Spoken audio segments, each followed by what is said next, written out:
नसरापूर घटनेच्या निषेधार्थ भोर आणि राजगड तालुक्यात कडकडीत बंद. सर्व व्यापारी असोसिएशन, दुकानदार आणि नागरिकांकडून बंदला उत्स्फूर्त प्रतिसाद. नराधमाला कठोर शिक्षा देण्याची मागणी. मुख्यमंत्र्यांच्या आश्वासनानंतर पीडितेवर रात्री उशिरा पुण्यातल्या वैकुंठ स्मशानभूमीत अंत्यसंस्कार.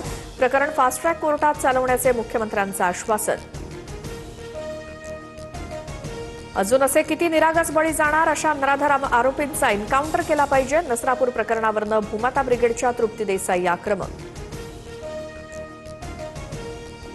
नाशिक टीसीएस प्रकरणात पीडितांना गुंगीचं औषध दिल्याचा संशय. लैंगिक शोषण करण्यासाठी पीडितांना नशेचा पदार्थ दिल्याचा आरोप. अधिक तपास सुरू.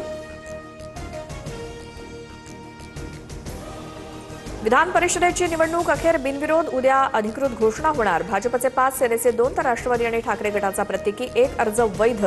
बिनविरोध निवडीवर उद्या शिक्कामोर्तब.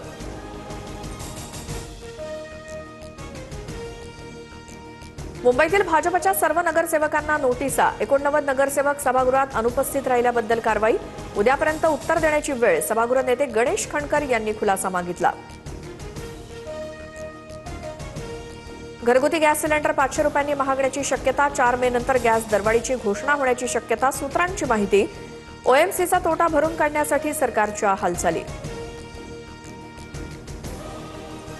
व्यावसायिक सिलेंडर दरवाढीमुळे खाद्यपदार्थांच्या किमतीत 15% वाढ होण्याची शक्यता. व्यापारी आणि उद्योग संघटनांकडून तात्काळ सिलेंडर दरवाढ मागे घेण्याची मागणी.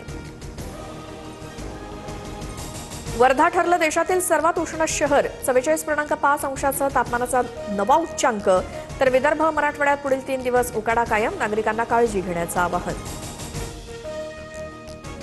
परभणी ग्रामीण भागात भीषण पाणी टंचाई. हंडाभर पाण्यासाठी ग्रामस्थांची कसरत. नळाला येणारं पाणी पिण्यायोग्य नसल्याची तक्रार.